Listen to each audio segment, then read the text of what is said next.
I am Ajmal Khan. I have a question to you, sir. Shall I? Yes, go ahead, Ismail. Yeah. What is your message from young children like us? For young children. Okay, I think since many of you, I believe, have an interest towards journalism, irrespective of that, you may want to become a pilot, may want to become a scientist. Follow your passion. That's very important. Something which you like very much, which you're very fond of. That's where you can put your heart and soul, and you can really shine very well. So your parents may advise you to become a doctor or engineer, follow this. But I think you should try to persuade them to make sure that they let you follow your passion. That's very, very important. So once you decide what you like very much, once you decide what you want to ultimately become, then develop those skills in a very good way.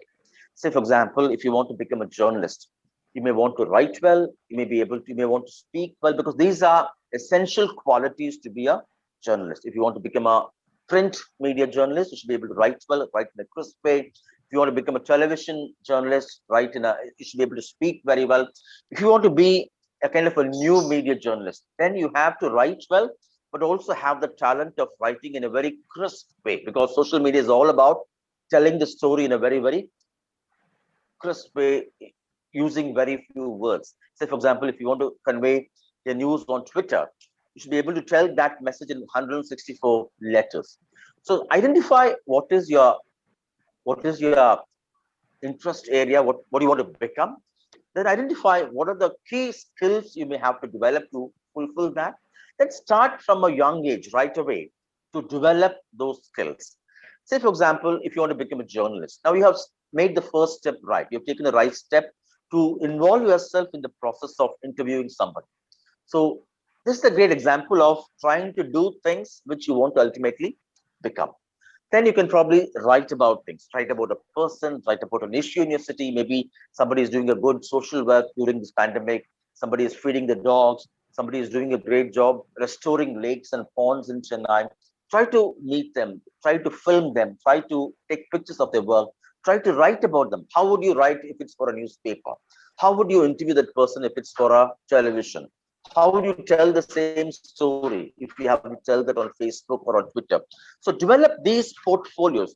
All of you have a smartphone that is good enough to become a journalist. You can film using that, you can edit using that, you can write using that, you can upload using that, you can go live on Facebook with that. So say, for example, you have somebody doing a good job among this panel. Go to the location, go live on Facebook, talk to them, work as a team. One of you can be a camera person, one of you can be a reporter. Then you can switch those roles. Likewise, start doing things similar to the professional work ultimately you may want to become like. And once you go for an interview, all these you have as records to show them. See, when I was in school, I've done this. When I was in college, I've done this. You said you were going to launch an e-magazine. That's a great example. You can show that. You can share the link with them. Likewise, have a role model. If you want to become a journalist, if you want to become a cricketer, if you want to become a scientist, have a role model. Nowadays, establishing contact with such big people is very, very easy. Everybody is on Twitter, everybody is on Facebook. You can follow them, you can communicate with them. Immediately, they may not respond. Keep trying one after the other.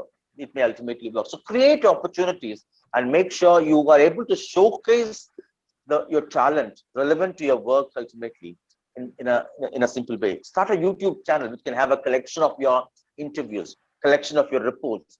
All these are simple things, but ultimately the next 4 or 5 years will hone your skills, will make you better and better every time you attend that. Secondly, don't look at your career options purely for the sake of money. That is a very narrow way of looking at it. Be good children where you want to use your talent, you want to use your skills, we're all coming from well educated, well privileged families. You have a car, you have a family to support that supports you, you have everything you want.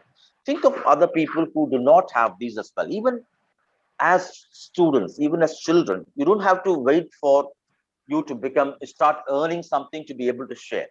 If you have some good food, share with somebody who doesn't have it. When you see somebody in need, you may have good pencil, you may be good in English, you may be good in mathematics. Maybe your maid's daughter, son, your driver's children, they need some help to study well. Maybe weekends you can spend 1 or 2 hours with them, to help them learn English better, speak English better, maybe teach them mathematics. Like we see in what little way you can work for the common good, to work to make a difference to somebody who's in need. You don't have to wait till you start earning. You can do it right away. Share what you have. It can be time, it can be resources, it can be your expertise, your skills in every little way. And then also be open for the idea of changing. Maybe when you're 8 years old, when you're 10 years old, you may have a fancy to become a pilot. Maybe at 15 years old, your ideas will change, your passion may change. Be open to that. And that's fine, because as we mature, as we grow, things change, technology changes, the way we look at things, the way we look at the world changes, and be open about that and follow that passion. So ultimately, try to link your career to your passion. Then what you do will not appear to be a burden, but you would love doing it more and more, and that will be enjoyable. So that even if there is no money, even if there is not much of excitement for others, you would still love doing it. And when you love doing it, the quality of your work will be much, much better. And lastly, aim for excellence. We live in a very competitive world, and where excellence is rewarded. So whatever you do, make sure you be the competitor for yourself. You don't have to compete with somebody else. That will lead to unnecessary psychological tension, psychological worry, anxiety. Don't worry about what others say or how others do it. But you challenge yourself every day or every week. Set a target. Okay, I've done this last week this way. Can I do it better? Can I do it faster? Can I do it even more without any mistakes? Will my output be much better this time? So try to challenge yourself so that it will be a lifelong learning process. You would never feel complacent. You would never feel that I know everything. No, we all ought to be learners every day. You may have a PhD, you may have everything, but ultimately the day you stop learning, the day you start declining. So make it a point to challenge yourself, to learn, keep learning, so that every day you'll be on tenterhooks. Oh, come on, I don't know this, let me learn about this. Be like a first day school goer every day, so that you will have that pressure, you will have that quest to learn, and you will have that fear to perform better every time. So if you do all these things, I think you will be much, much better. You would love things you do. You would do it much, much better than others. And you would also keep growing in a way that you wouldn't really look at that as a burden, but as a joy of learning and performing.